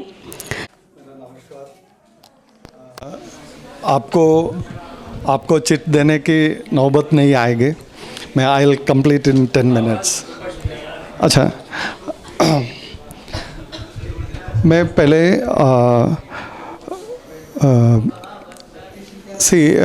first of all, I think I am a misfit among academicians and all that, because journalism को कहते हैं कि literature in hurry. So we have not touched there. हमने वहाँ literature touch नहीं किया है, पर journalism is called literature in hurry. Today's topic मेरे जिम्मे में जो टॉपिक है वो है भारतीय भाषाओं को बढ़ावा देने के लिए प्रौद्योगिकी की उपयोग, harnessing technology for promotion of भारतीय लैंग्वेजेस। फर्स्ट ऑफ ऑल मैं एक बात कहना चाहता हूँ कि इंग्लिश में एक कहावत है, उसका ये language is learned not by speaking about it but speaking it. तो फर्स्ट ऑफ ऑल हमको एक सब हम क्यों कुछ काम कर रहे हैं, वो संस्कृत में एक कहावत है, वो न कारणम विना मंदापि न प्रवर्तते। कुछ इंसेंटिव होना चाहिए, कुछ कारण होना चाहिए, then only we will learn language also. Why people take for instance from मेरा ये व्यक्तिगत अनुभव से मैं बता सकता हूँ, मैंने कुछ साल पहले पोर्चुगीज़ लैंग्वेज उसका 2 सर्टिफिकेट कोर्स करा था यहाँ पोर्चुगल एम्बेसी से। तो मेरा ये मकसद था कि उसमें केरल में मलयालम भाषा में कई वर्ड्स हैं वो पोर्चुगीज़ से आया है, वो हिंदी में भी है, मेज़ बहुत सारे वर्ड्स हैं वो पोर्चुगीज़ से आया है। तो इवन हमारा जो स्टेपल डाइट जो है kappa, if you go to Kerala you will see kappa and meen curry, fish curry and kappa. Kappa is also Portuguese introduction. Portuguese लोगों ने लाया था, वो काजू, कैशू नट, ये सब वो पोर्चुगीज़ से आया था। तो मेरे को ये जिज्ञासा थी कि इसमें कैसे हम थोड़ा सा रिसर्च करने के लिए, पर मेरा दो कोर्स मैंने कंप्लीट किया था, उसके बावजूद मैं पोर्चुगीज़ अच्छी तरह जब तक कोर्स था तब तक बात कर सकते थे, पर उसके बाद एक भी अभी मेरे को एक ही वर्ड उसमें याद आता है, बॉम ओब्रिगादा, थैंक यू वेरी मच और मेनी थैंक्स। सो क्योंकि हमारे पास वो कन्वे करने के लिए, कॉन्वर्स करने के लिए कोई लोग नहीं है।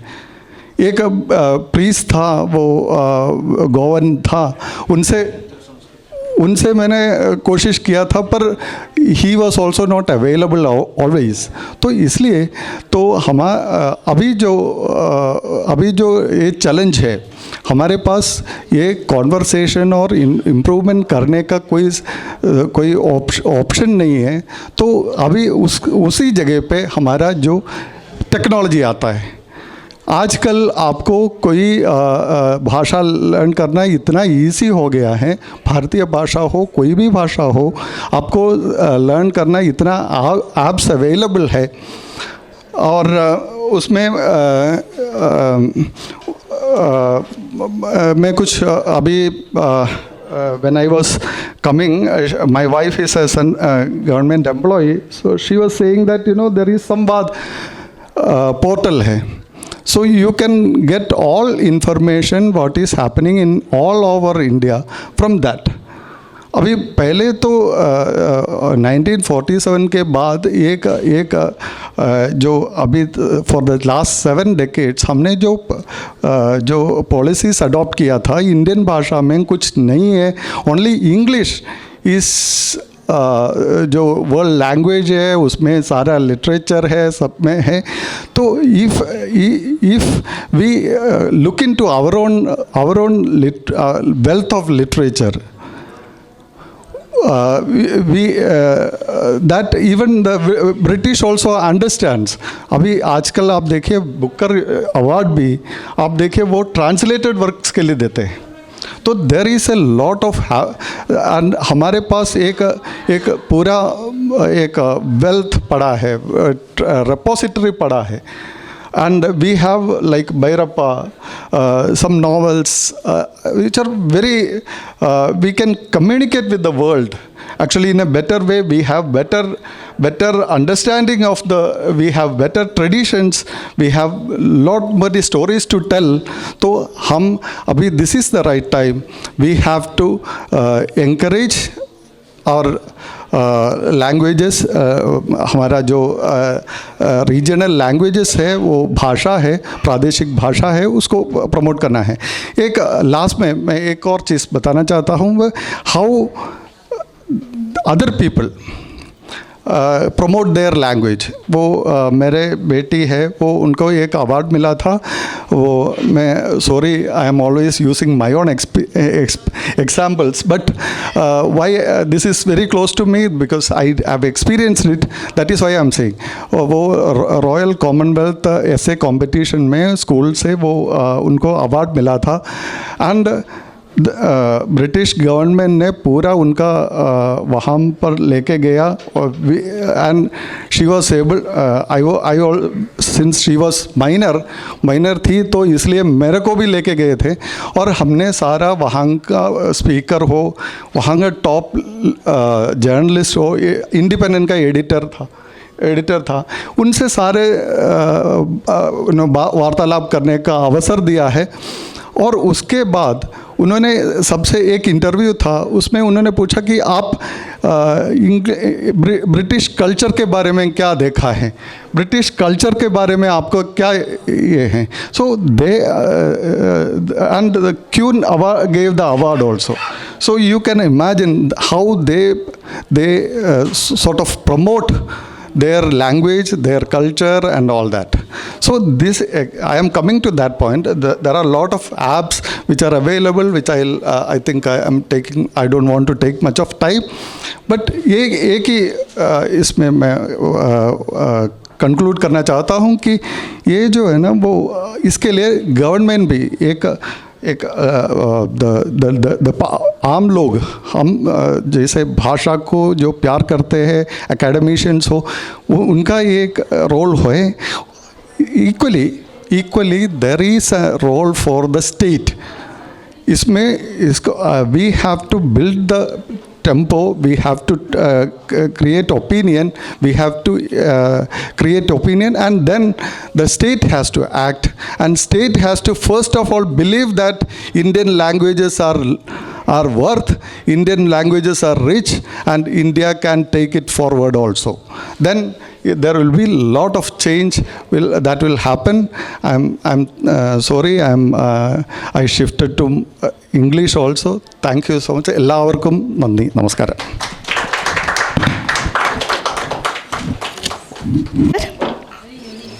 हमारे इस सत्र के अध्यक्ष हैं राष्ट्रीय संयोजक शिक्षा संस्कृति उत्थान न्यास के ये विनोद जी। आपसे हम अध्यक्षीय बातों की तत्पर है sir. Over to you sir.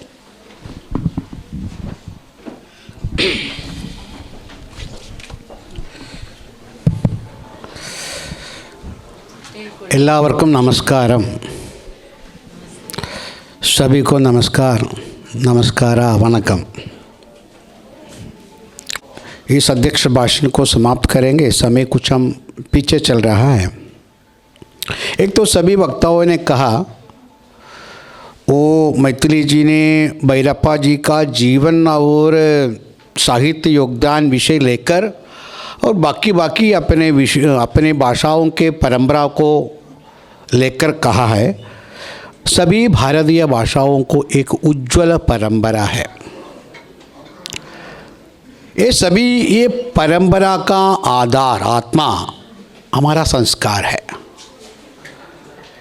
इसलिए जैसे ईश्वर, the divinity manifest in different forms, कैसे दिव्यता ईश्वर अनेक प्रकार का रूप भाव लेता है, इसी प्रकार भारत का संस्कार या जीवन दर्शन देश काल परिस्थिति के अनुसार, जैसे विविध संप्रदाय कन्नड़ साहित्य के परंपरा के समय जैन से लेकर शैव वैष्णव, वो तमिलनाडु में मलयालम में के वो सब उसी प्रकार है।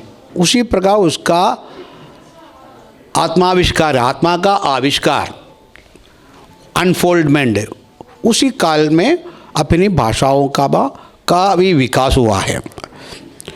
इसलिए सभी का जन्म एक ही स्थान से, मूल एक ही है, वो प्रणव है, प्रणवाधारम है। और इसलिए एक ही प्रकार का वर्णमाला है, वो सब है।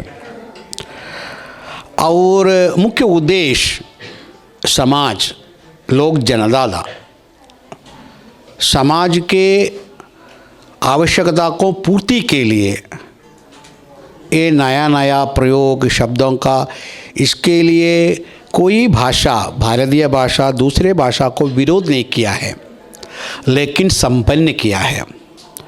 मलयालम को संपन्न किया है, तमिल, तेलुगु, संस्कृत सभी।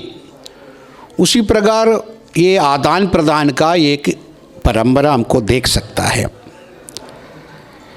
और भारतीय दृष्टि इसमें आज के संदर्भ में एक महत्वपूर्ण विषय है। भाषाओं को हम अलग अलग भाषा, गोत्र, भाषा, परिवार मानता है। अभी ये दृष्टि भारतीय दृष्टि नहीं है। विविधता होता है, यह प्रकृति का सहजता है सृष्टि का। इसलिए भाषा में भी विविधता रहेगा, लेकिन इस विविधता के अंदर एकात्मता क्या है वो हम देखते हैं। दो व्यक्तियों के बीच, दो व्यक्ति है तो दो अलग अलग है, इसलिए डिफरेंस क्या है वो हम देखता ही नहीं। समानता क्या है, अंदर का एकात्मता क्या है, ये भाषाओं के विषय भी भारतीय दृष्टि ये था। इसलिए हमेशा समावेश और सात्मीकरण, समावेश सबको इंक्लूसिव करना, किसी को एक्सक्लूड नहीं करता है, और सात्मीकरण करता है, अपनाता है। मलयालम का कोई मूल शब्द है तो तमिल में लेता है, उपयोग करता है। अभी भारतीय भाषा, भारत के भीतर के शब्दों में भी हम वो वाक्य भी हमने अपने भाषाओं में अपना शब्द के जैसे मान्यता देता है। ये भारतीय दृष्टि है। दूसरा, आज के संकट कोई एक भाषा का संकट नहीं है, सभी भाषाओं का संकट भी आज एक ही है, समान है। ये तो पहला है, ये उपनिवेश शक्तियों ने क्या षड्यंत्र बनाया है, उसकी दृष्टि से क्या सोचा, भारत को कैसे कैसे बांटना है और तोड़ना है। इसको उन्होंने धर्म का धर्म नहीं, पद संप्रदाय को, जाति को, प्रादेशिकता को और भाषा को भी उन्होंने उपयोग किया है, यूज़ किया है। इसको इसी प्रकार का भारत में उसका असर भी पड़ा है। इसी के आधार पर दो प्रमुख राष्ट्रवाद थियरीज ऑन नेशनलिज्म आया है। एक तो मध्य पंथ संप्रदाय के आधार पर, उसके आधार पर द्विराष्ट्रवाद आया है, भारत का विभाजन हुआ है। उसी समय एक बहुराष्ट्रवाद भी था, वो भाषा आधारित था। भाषा के आधार पर भारत को बहु राष्ट्र बनना है। लेकिन ये चिर राष्ट्र है, ये चिर राष्ट्र का आधार संस्कार है। वो संस्कार में मध्य पद संप्रदाय अनेक है, भाषा अनेक है। ये विविधता को आज भी स्वीकार करना, प्रेम करना, आदर करना, ये आज का विषय है। इसलिए आज के ये चुनौतियों से कैसे बाहर जाना, वो हमारा पहला विषय है। शिक्षा संस्कृति उद्यान्यास कब शिक्षा में भारतीयता लाने के लिए अपना काम शुरू किया। पहला प्रश्न है, भारतीयता लाना तो क्या है? भारतीय भाषाओं को शिक्षा में पुनर्स्थापन करना है और भारतीय ज्ञान परंपरा को उसमें समावेश करना है। शिक्षा अपने संस्कृति, प्रकृति और प्रगति के अनुसार होना चाहिए। इसलिए हमने इस पर काम शुरू किया और हमको पता है सभी भाषाओं के विषय एक ही है, संकट एक ही है। इसलिए सभी भाषाओं को पहले काम है, कदम ये है, सभी भाषाओं को एक मंच पर लाना है, अंदर संवाद करना है। एक भाषा को दूसरी भाषा को विरोध में खड़ा करना नहीं है। इस प्रकार हमने भारतीय भाषा मंच का गठन किया है। जैसे वैश्विक हिंदी परिवार है, उसी प्रकार भारत के अंदर भीतर और हर राज्यों में, विश्वविद्यालयों में, बड़े शहरों में कहाँ बहुभाषी समाज है, सभी को एक साथ लाने का प्रयास चल रहा है। ये एक है। दूसरा है, हम कौन सा भाषा का प्रयोग करना है। हम अपने परिवारों में, घर में, आसपास में, पड़ोसी में अपनी भाषा के, मातृभाषा का प्रयोग व्यवहार में करना है। अपना व्यक्तिगत जीवन में, अपना हस्ताक्षर करने के समय, अपने घर के नाम लिखने के समय, अपने कोई इनविटेशन लेटर बनाना है, शादी का, गृह प्रवेश करने का, अपनी कोई दुकान, कार्यालय, वो हम जरूर अपनी भाषा लिखना है। सोशल मीडिया का समय है, सोशल मीडिया में भी हम अपनी भाषा का शुरुआत करना है। वो एक मैं अपने भाषा ही करूँगा ऐसा नहीं है, अन्य लोगों के साथ बहुभाषी समाज है, क्या कौन सा भाषा में संवाद कर सकता है। इसके भारत के अंदर और भीतर भारतीय समाज के बीच में संवाद के लिए ज़्यादा से ज़्यादा अपनी संवाद की भाषा हिंदी को प्रोत्साहन करना है। देखो, कब पूरे भारत के स्वतंत्र आंदोलन में गांधी जी ने प्रवेश किया, वो 1909 में उन्होंने अपने मन बनाया था। उस समय उन्होंने एक किताब लिखा है, हिंदवी स्वराज, उसमें वो भाषा का विषय लिया है। और कब उन्होंने प्रत्यक्ष रूप में काम शुरू किया, उन्होंने 3 काम में जोर दिया है। एक तो भाषा, इसलिए हिंदी भाषा में वो शुरू किया। वो भी हिंदी भाषा भाषी नहीं था, वो गुजराती थे, लेकिन उस समय दक्षिण भारत में उन्होंने हिंदी का प्रचार प्रसार के लिए 1919 में दक्षिण भारत हिंदी प्रचार सभा का शुरुआत की है। और दूसरा है अपने समाज के आर्थिक अभिवृद्धि, इसके लिए उन्होंने खादी का प्रोत्साहन शुरू किया है। तीसरा है समाज के अंदर भेदभाव है, उसको मिटाने के लिए हरिजन उद्धारण, इस पर काम शुरू किया है। अभी हम सभी भाषा विषय है तो इस प्रश्न में सभी भाषाओं के एक साथ एक मंच पर लाने के लिए, अंतर संवाद के लिए हम कोशिश करना है। ये अंतर्राष्ट्रीय स्तर पर होना चाहिए, राष्ट्रीय स्तर पर होना चाहिए, राज्यों के अंदर होना चाहिए, और कहाँ कहाँ बहुभाषी समाज है उसको प्रोत्साहन भी देना है।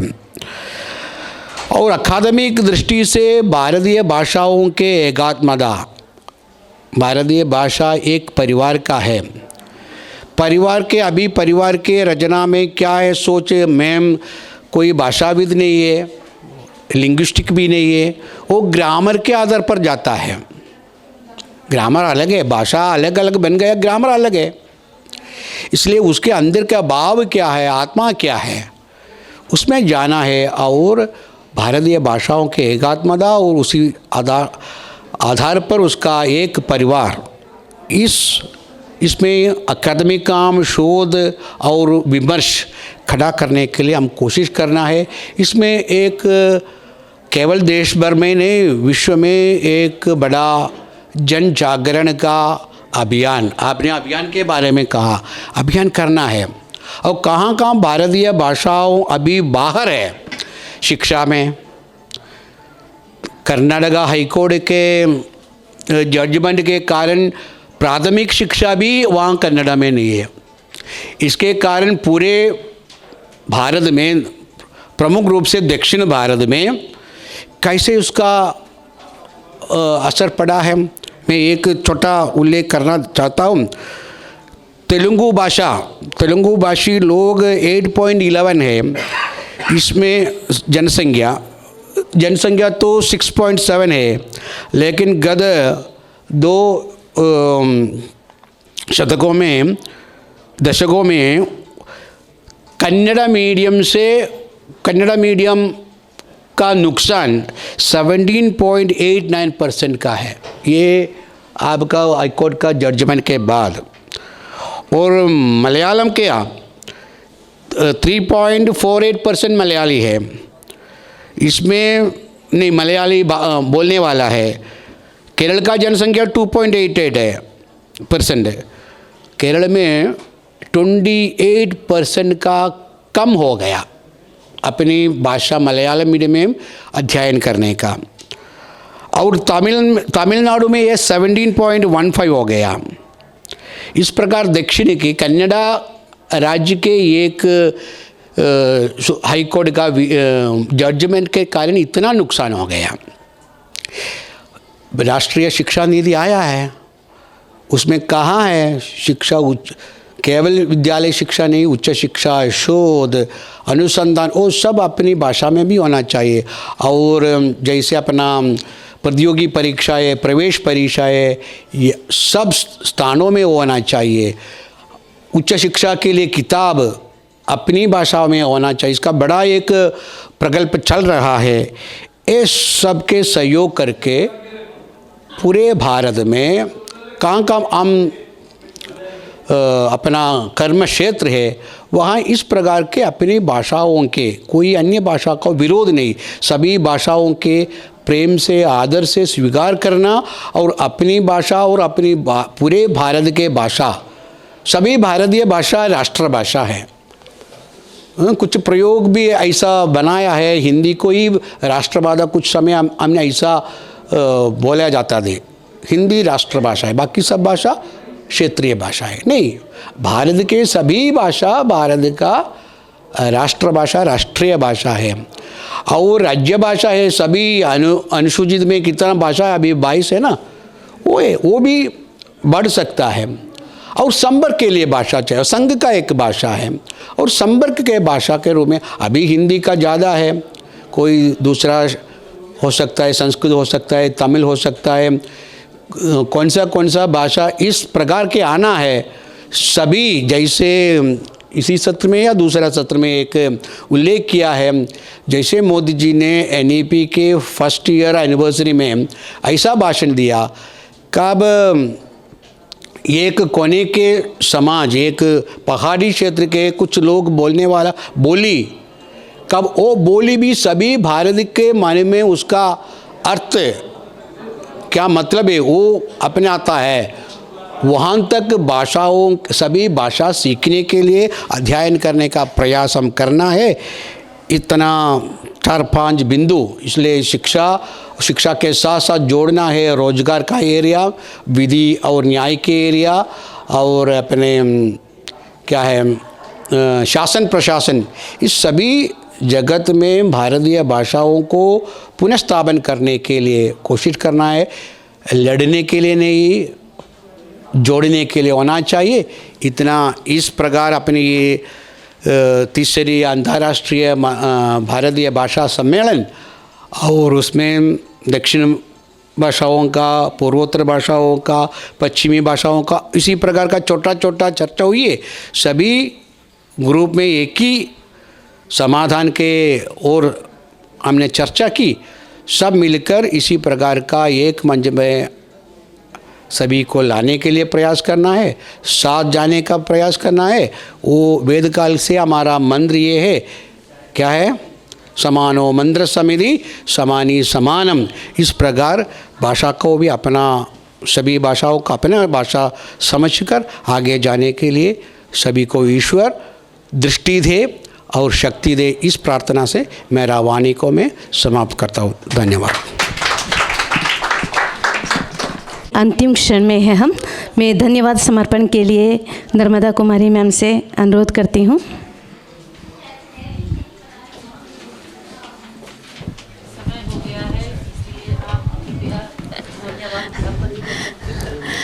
हेलो, सबसे पहले तो मैं इस मंचासीन सभी प्रबुद्धजनों का हार्दिक आभार करती हूँ। ज़ोरदार तालियाँ, क्योंकि मुझे लगता है कि जब शुरू में सत्र की शुरुआत हुई थी तो हम भाग दौड़ रहे थे, क्योंकि कभी एक सत्र में कुछ विलम्ब हो गया तो बाहर जो है लोग खाने के लिए चले गए, तो हमें खुद, जो हम संयोजक हैं, हमें खुद लग रहा था कि हम ये कार्यक्रम करा रहे हैं तो अभी जो है कुछ जो व्यवस्थाएं होती हैं हम कोशिश करते हैं उनमें समायोजन करने की, लेकिन इसके अतिरिक्त कुछ भागते दौड़ते जितना भी मैं सुन पाई, क्योंकि ए विनोद सर, आदरणीय अध्यक्ष महोदय को तो मैं सुनती रहती हूँ वैश्विक हिंदी परिवार के प्रत्येक रविवार को आयोजित कार्यक्रम में, और इसके अलावा सभी से व्यक्तिगत रूप से कुछ लोगों से मैं परिचित हूँ, और राघवेंद्र सर और दत्तन सर,